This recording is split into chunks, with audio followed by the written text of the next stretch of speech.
Good morning student. अब हम लोग जो है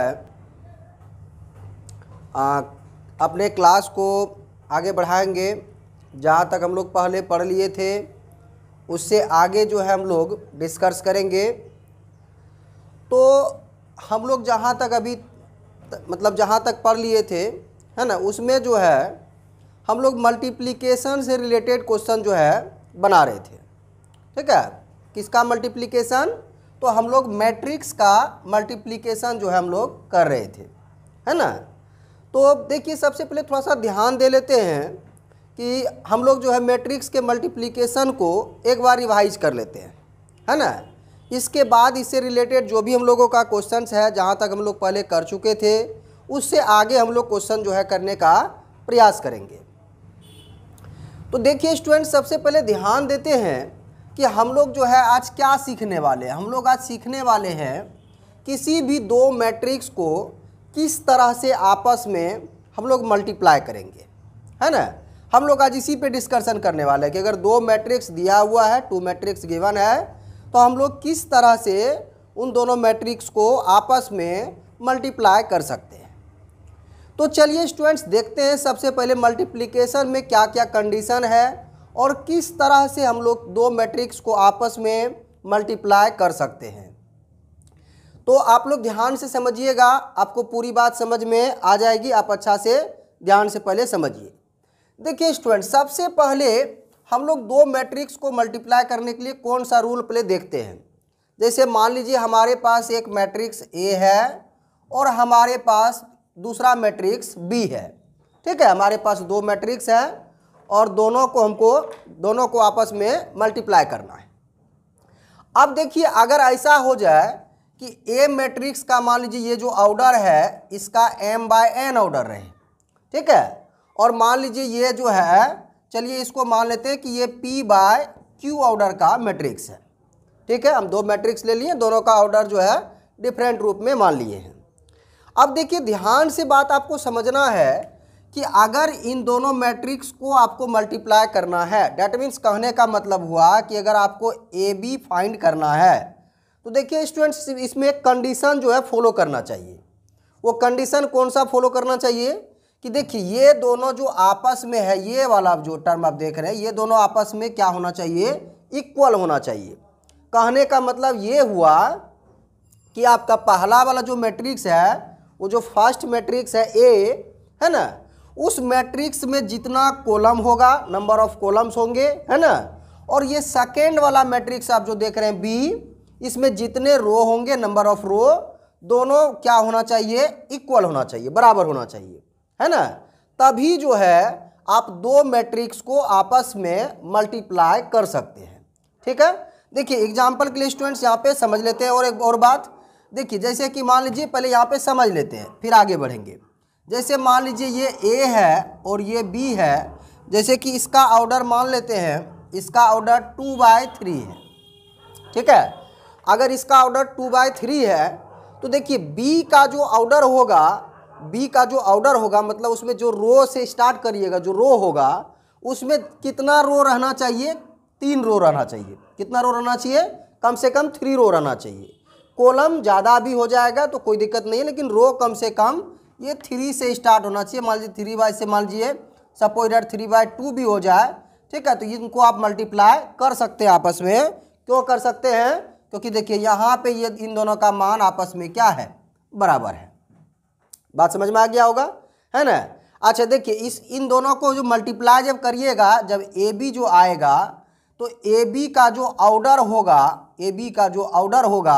कितना होगा? तो यहाँ पे 2 है और यहाँ भी कितना बचा? 2, तो इसका ऑर्डर कितना हो जाएगा? 2/2 हो जाएगा। ठीक है स्टूडेंट्स, देखिए यहाँ भी आप देख सकते हैं, जैसे ए का ऑर्डर कितना था? m/n और बी का कितना था? p/q।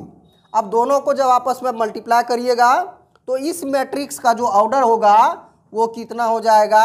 m/q हो जाएगा, है ना। तो ये था स्टूडेंट्स कि किसी भी दो मैट्रिक्स को हम किस प्रकार से मल्टीप्लाई, मतलब इसको एलिजिबिलिटी इसका चेक कर सकते हैं मैट्रिक्स के मल्टीप्लिकेशन का, है ना, कि अगर दो गो मैट्रिक्स है तो वो आपस में डिफाइन है या नहीं डिफाइन है, इसको हम लोग चेक करेंगे कि उसका मल्टीप्लिकेशन संभव है या नहीं है, सबसे पहले हम इसको देखेंगे। ठीक है, क्योंकि देखिए स्टूडेंट्स, अगर मल्टीप्लिकेशन संभव होगा तभी तो आप उसको मल्टीप्लाई कर पाएंगे, है ना। तो पहले हम लोग क्या चेक कर लेंगे कि उसका मल्टीप्लिकेशन पॉसिबल है या नहीं है। ठीक है, तो चलिए इसके बाद हम लोग शॉर्ट में एक दो मैट्रिक्स का मल्टीप्लिकेशन देख लेते हैं, फिर हम लोग आगे जो है एक्सरसाइज करेंगे।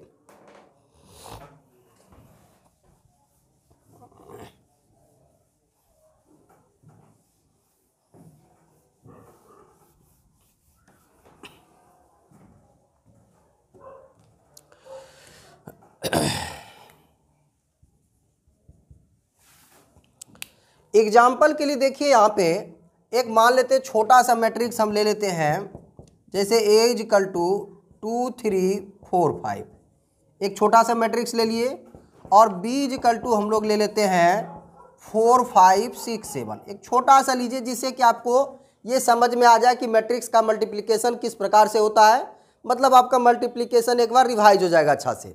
ठीक है, फिर हम लोग क्वेश्चन अच्छे से करते रहेंगे। तो देखिए स्टूडेंट्स, अगर हमको देखिए ऑर्डर भी आप चेक कर सकते हैं, ये दोनों हम सेम ऑर्डर का लिए हैं ताकि मल्टीप्लिकेशन अच्छा से फॉलो कर जाए, है ना। अब देखिए अगर हम लोग जो है यहाँ पे ए बी का वैल्यू अगर फाइंड करें, है ना, ए बी का वैल्यू फाइंड करें, तो आप देख सकते हैं कि ए का जो वैल्यू है वो कितना है 2 3 4 5 है ना, और बी का वैल्यू आपका कितना है वो है 4 5 6 7। ठीक, अब देखिए दोनों को मल्टीप्लाई करते हैं। अब कैसे मल्टीप्लाई करते हैं इसको एक बार ध्यान से समझ लीजिए। देखिए मल्टीप्लिकेशन का जो रूल है बाबू, कि हम लोग क्या करते हैं कि अगर ये वाला जो फर्स्ट वाला मैट्रिक्स आप देख रहे हैं, जिसका आप देख रहे हैं कि 2 3 4 5 एलिमेंट्स है, इसमें देखिए करना क्या है, सबसे पहले सेकेंड वाला मैट्रिक्स जो है, ठीक है, उसमें देख लीजिए कि उसमें कितना कॉलम्स है। ठीक है, आपको रो कॉलम समझ में आ गया होगा कि इधर वाले हम लोग ऐसे अगर काउंट करेंगे तो इसको रो बोलते हैं और इसको हम लोग कॉलम बोलते हैं ऐसे को। ठीक है, अब देखिए सबसे पहले क्या करना आपको, इसको हमको इससे यहाँ से देखिए ध्यान समझिए, ये जो आप देख रहे हैं 4 6 ये फर्स्ट कॉलम में है, इसको इस तरह से उठाना है और इसको क्या करना है, इस एलिमेंट को सबसे पहले फर्स्ट रो पे रखना है। ठीक है, और फिर इसको क्या करना है, इसको सेकेंड रो पे रखना है। तो आप देख लीजिए स्टूडेंट्स, जब ऐसे उठा के रखेंगे तो यहाँ पे 4 आ जाएगा और यहाँ पे कौन आ जाएगा 6 आ जाएगा। जब आप मल्टीप्लाई करेंगे तो देखिए ये कितना हो जाएगा, ये 8 हो जाएगा, फिर हम लोग बीच में प्लस डालते हैं तो ये आपका कितना हो जाएगा, ये आपका 18 हो जाएगा, है ना। और फिर देखिए सेम कंडीशन नीचे वाले के साथ करिएगा तो ये 16 हो जाएगा और ये आपका कितना हो जाएगा, तो ये आपका 30 हो जाएगा। ठीक, अब देखिए स्टूडेंट्स इस कॉलम का काम आपका क्लियर हो गया, अब इसको यहाँ से हम रिमूव कर देते हैं। ठीक, अब देखिए फिर से ध्यान दीजिए, इस बार हम फिर से किसको लेंगे, बोलिए इस बार किसको लेंगे, 5 और 7 को लेंगे। तो यहाँ पे आप देख सकते हैं कि यहाँ पे 5 लिखेंगे, यहाँ पे कितना 7, आपके सुविधा के लिए भी लिख रहे हैं। अब देखिए जब मल्टीप्लाई करेंगे तो इसको 5 मल्टीप्लाई करिएगा तो 10 हो जाएगा और ये आपका कितना हो जाएगा 21 हो जाएगा, है ना। अब देखिए स्टूडेंट्स इसको फिर नीचे करते हैं तो ये कितना हो जाएगा, ये 20 हो जाएगा और ये आपका 35 हो जाएगा। ठीक है, तो अब देखिए इसको हम लोग क्या करेंगे, इस तरह से आगे बढ़ते हैं तो ये आपका कितना हो जाएगा, ये आपका 26 हो जाएगा, है ना, और ये आपका हो जाएगा 31। ठीक, ये आपका हो जाएगा आपका 46 हो जाएगा और ये आपका हो जाएगा कितना 55। तो देखिए स्टूडेंट इस प्रकार से आपका ये मल्टीप्लाई क्लियर हो गया।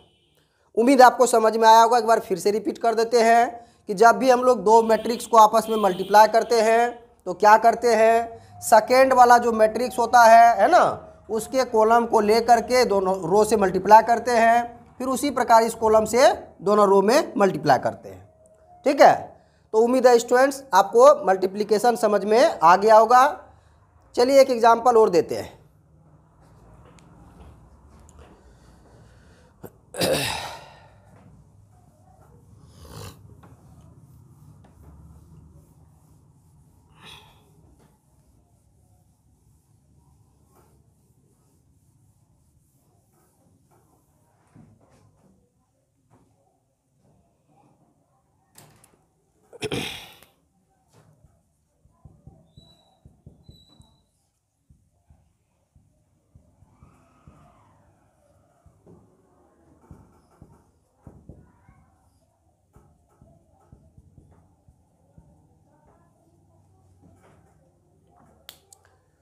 देखिए स्टूडेंट्स, नेक्स्ट एग्जांपल आपका ये है। तो यहाँ पे ए और बी का हम वैल्यू ले लिए हैं। अब देखिए आप यहाँ पे ध्यान से समझिए, जिस तरह से क्या होता था ना, मैट्रिक्स का अगर हम लोग ऐड और सब्ट्रैक्ट करते थे, जोड़ घटाव करते थे, तो उसमें उसका ऑर्डर जो है ना पूरा का पूरा बराबर होना जरूरी होता था ना। लेकिन यहाँ पे मल्टीप्लिकेशन का रूल आपको समझा चुके हैं। अब देखिए कोई बच्चा सोचता होगा कि क्या भाई इसको मल्टीप्लाई कर सकते हैं आपस में, तो आप देखिए एक बार चेक कर लीजिए। अगर आप चेक करना चाहते तो इसका ऑर्डर देखिए कितना है, तो इसका ऑर्डर देखिए आपका कितना है 2/3। देखिए इधर से 2 लाइन आपको दिख रहा होगा और इधर से आपको 3 लाइन दिख रहा होगा, तो इसको रो कहते हैं, इसको कॉलम कहते हैं। यहाँ पे भी आप देख सकते हैं, तो इधर से आपको 3 लाइन दिखता होगा और इधर से आपको 2 लाइन दिखता होगा, है ना। तो अब आप देख लीजिए, जब आप यहाँ पे देखेंगे देखिए दोनों आपस में बीच वाला इक्वल है ना। मतलब कहने का मतलब क्या हुआ कि फर्स्ट वाला जो मैट्रिक्स है उसमें जितने कॉलम्स हैं और सेकेंड वाला का रो इक्वल है ना, तो बिल्कुल इक्वल है ना। तो ये हमारा मैट्रिक्स आपस में है ना मल्टीप्लिकेशन को होल्ड करेगा मतलब, ठीक है। देखिए तो चलिए ध्यान से समझते हैं। अब अगर आप मान लीजिए हमको क्या फाइंड करना है, यहाँ पे ए बी फाइंड करना है। देखिए ए का वैल्यू कितना है, तो 2 3 4 और 5 6 7 है ना। अब यहाँ पे देख लीजिए ये है 3 4 5 6 8 2 है ना। अब चलिए मल्टीप्लाई करते हैं एक बार इसको अच्छे से। तो मल्टीप्लाई करिएगा, देखिए इसको इसे लिख सकते हैं, है ना। तो ये कितना हो जाएगा बोलिए, देखिए आप एक बार चेक कर लीजिए। देखिए फिर से एक बार ध्यान दे लीजिए, यहाँ पे ये वाला कॉलम जो है इसको उठाना है और ऐसे रखना है 3 5 और कितना 8। अब देखिए मल्टीप्लाई करना प्रारंभ करिए, कितना हो जाएगा, ये 6 हो जाएगा, है ना। ये आपका 15 हो जाएगा, प्लस आपको डालते चलना है और ये आपका 32 हो जाएगा। एक काम क्लियर हो गया। इसको नीचे से मल्टीप्लाई कर लीजिए, ये 10 हो जाएगा और ये कितना 30 हो जाएगा और ये आपका 56 हो जाएगा, ठीक है। इसी प्रकार से देखिए इसका काम क्लियर हो गया आपका। तो इसको ले लीजिए, यहाँ पे आ जाएगा 4 6 और 2, है ना। अब देख लीजिए ये कितना हो जाएगा आपका, ये 8 हो जाएगा, ये आपका 18 हो जाएगा, है ना। और ये आपका कितना हो जाएगा, तो ये भी 8 हो जाएगा। और इससे इधर से कर लीजिएगा तो ये 20 हो गया, है ना। और ये आपका 36 हो गया और ये आपका कितना हो जाएगा, तो 14 हो जाएगा, ठीक। अब चलिए देखिए आगे बढ़ते हैं। तो कितना हो जाएगा, ये 7 और 6 है ना। तो 7 6 13 हो जाता है आपका। तो 3 लिख दीजिए, 1 बच गया और 2 और 3 5 हो जाएगा, ठीक है। तो चलिए देखते हैं आगे। तो ये आपका कितना हो जाएगा, ये 16 हो गया इधर और ये 18 है ना। तो 34 हो जाएगा आपका ये। चलिए तो इधर आपका हो गया 40, है ना, और इधर 56, ठीक है। तो आपका ये 96 हो जाएगा, ठीक। और इधर देख लीजिए तो ये 36 है, 14 ये तो 50 हो गया आपका, 50 हो गया इधर, है ना। ये 70 हो जाएगा। चलिए देखिए इस तरह से आपका क्लियर हो गया होगा, है ना। तो इस तरह से आप मैट्रिक्स का मल्टीप्लाई क्लियर कर सकते हैं, कोई दिक्कत है ना। तो चलिए देखिए ध्यान से स्टूडेंट, अब आप लोग बात को समझिएगा। तो हम लोग आज जो है एक छोटा सा टॉपिक डिस्कस किए हैं, मैट्रिक्स का मल्टीप्लिकेशन। इसीलिए डिस्कस किए ताकि आप लोग का अच्छा से रिवीजन क्लियर हो जाए, है ना। आप लोग जो भी भूले होंगे आपको अच्छा से याद आ गया होगा कि किस तरह से हम लोग मैट्रिक्स का मल्टीप्लिकेशन कर सकते हैं, ठीक है। अब देखिए स्टूडेंट्स, बात को अच्छे से समझते हैं। आप लोग चूँकि आप लोग जहाँ तक भी ऑफलाइन क्लास में पढ़ चुके हैं, है ना, हम लोग वहीं से ऑनलाइन में स्टार्ट करेंगे, ठीक है, ताकि किसी भी बच्चे का नहीं छूटे। और कोशिश करेंगे कि हम लोग 1-2 क्वेश्चन पीछे से ही रिवीजन करेंगे, ताकि जो है किसी भी बच्चे का क्लास में मतलब अगर छूटा भी होगा तो उसका क्लियर हो जाएगा, है ना। अभी आप लोग जो है फ़िलहाल एक सप्ताह जो है, एक सप्ताह तक आप लोग 7 दिन तक लगभग अभी आप यूट्यूब पर ही पढ़ेंगे, ठीक है। अभी तक आप अभी जो है आप लोग 7 दिन लगभग एक सप्ताह अभी आप लोग यूट्यूब पे पढ़ेंगे। आप लोग को यूट्यूब पे ही क्लास मिलेगा, ठीक है। इसके बाद जो एक सप्ताह के बाद जो है आप लोगों का यूट्यूब का क्लास बंद हो जाएगा और फिर आपको एप्लीकेशन पे क्लास दिया जाएगा, ठीक है। और वैसे बच्चे कोई क्लास मिलेगा जिसका एडमिशन क्लियर होगा, है ना। तो आप लोग कोशिश करिए कि जिस बच्चे का एडमिशन नहीं हुआ वो अपना एडमिशन भी करवा सकते हैं, है ना। उससे क्या होगा कि आपको क्लास आपका छूटेगा नहीं। अभी आपके पास 1 सप्ताह लगभग टाइम है ना। आप 1 सप्ताह में जो है अपना एडमिशन करा सकते हैं। उससे क्या होगा कि आपका क्लास जो है रेगुलर होते रहेगा, है ना। अभी आपको 1 सप्ताह यूट्यूब पर क्लास दिया जाएगा, ठीक है। फिर एप्लीकेशन पे आपका रेगुलर क्लास होगा।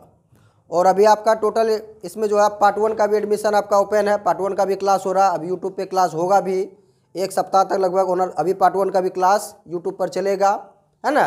इसके बाद फिर जो है उसको भी एप्लीकेशन पे क्लास मिलेगा, ठीक है। तो आज के लिए स्टूडेंट्स इतना ही। नेक्स्ट क्लास में हम लोग जो है जहाँ से हम लोग पहले कर चुके थे उसके आगे का क्लास करेंगे।